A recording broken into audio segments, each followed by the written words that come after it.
Hi friends, ఇవాళ vlog ఏంటిదంటే తెలంగాణ స్టైల్లో మటన్ ఫ్రై చేసుకుందాం. మటన్ ఫ్రై చేయాలంటే ముందుగా ఒక మంద ఉన్న కడాయి తీసుకోవాలి. అట్లా తీసుకుంటే కొంచెం అడుగు మాడకుండా ఉంటుంది ఫ్రెండ్స్. అయితే నేను ఒక కడాయి తీసుకుని దాంట్లో కూరకు సరిపడినంత నూనె పోసుకొని కొంచెం ఎల్లిపాయ దంచి చేసుకున్నాను ఫ్రెండ్స్. అది గోల్డెన్ బ్రౌన్ కలర్కి వచ్చాక ఆనియన్స్ వేసుకున్నాం. ఆనియన్స్ కూడా కొంచెం మగ్గనివ్వాలి ఫ్రెండ్స్. ఒక రోజులో అయిపోయే మటన్కి అయితే ఆనియన్స్ వేసుకోవాలి, లేదంటే నిల్వ ఉంచుకోవాలనుకుంటే ఆనియన్స్ స్కిప్ చేయాలి ఫ్రెండ్స్. ఈలోపు ఉల్లిగడ్డలు మెరూన్ కలర్కి వచ్చేసాయి. కడిగి పెట్టుకున్న మటన్ వేస్తున్నా ఫ్రెండ్స్. మటన్ వచ్చేసి నేను 1 కేజీ తీసుకున్నా.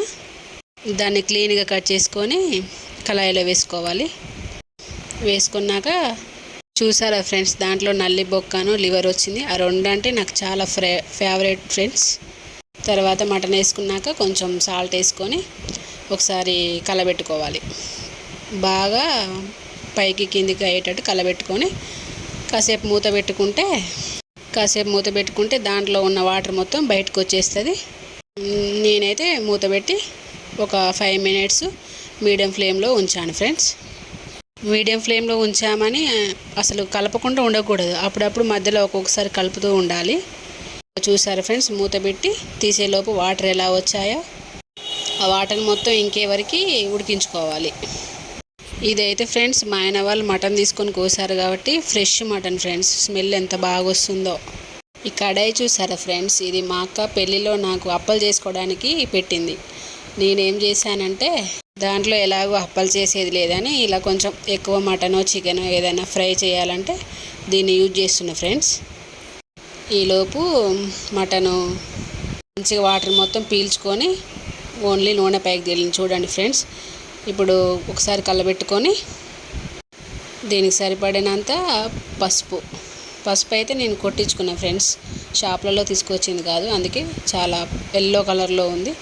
తర్వాత దీనికి సరిపడినంత అల్లం ఎల్లిగడ్డ పేస్ట్ కూడా అప్పటికప్పుడుకు నూరుకొని పెట్టుకున్నామంటే బాగా స్మెల్ వస్తుంది. కూర కూడా చాలా టేస్టీగా ఉంటుంది. అల్లం వెల్లిపాయ పేస్ట్ వేసుకున్న తర్వాత మళ్ళీ ఒకసారి పైనుంచి కింది నుంచి పైకి కలబెట్టుకోవాలి ఫ్రెండ్స్.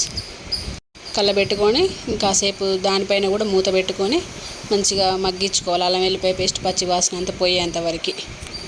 ముందే అల్లం వెల్లిపాయ పేస్ట్ వేసినాం అనుకో, పసుపు వేసినా అల్లం వెల్లిపాయ పేస్ట్ వేసినా అడుగు మొత్తం మాడిపోయి మటన్ అనేది మంచిగా ఉడకదు. ఇట్లా వాటర్ మొత్తం గుంజుకున్నాక పసుపు అల్లం వెల్లిపాయ పేస్ట్ వేస్తే మంచిగా ఉడికిద్ది మటను. కూరకు సరిపడినంత కారం వేసుకోవాలి. కారం నేనైతే కొంచెం ఎక్కువే వేసుకుంటున్నా ఫ్రెండ్స్, ఎందుకంటే ఫ్రై కదా, కారం ఎక్కువ ఉంటేనే బాగుంటుంది. తర్వాత ఫస్ట్ కొంచెం ఉప్పు వేసినాం కదా ఫ్రెండ్స్, మళ్ళీ చూసుకొని కొంచెం ఉప్పు వేసుకొని మళ్ళీ కలుపుకోవాలి ఫ్రెండ్స్. కారం ఉప్పు వేసాక ఒక 5 మినిట్స్ సిమ్లో పెట్టుకొని మూత పెట్టుకొని సిమ్లో పెట్టుకుంటే ఫ్రెండ్స్ మటన్ ఫ్రై రెడీ అయిపోయినట్టే. ఇంతే ఫ్రెండ్స్, సింపుల్ మటన్ ఫ్రై. నా స్టైల్లో చేసుకోండి ఫ్రెండ్స్, అదిరిపోయిద్ది. చూసారా ఎంత టెంప్టింగ్ ఉందో, చూస్తేనే తినాలనిపిస్తుంది. నాకైతే ఆ మూలగబొక్క ఎప్పుడెప్పుడు తినాలా అని ఉంది friends. Okay friends, bye bye, మళ్ళీ కలుస్తా.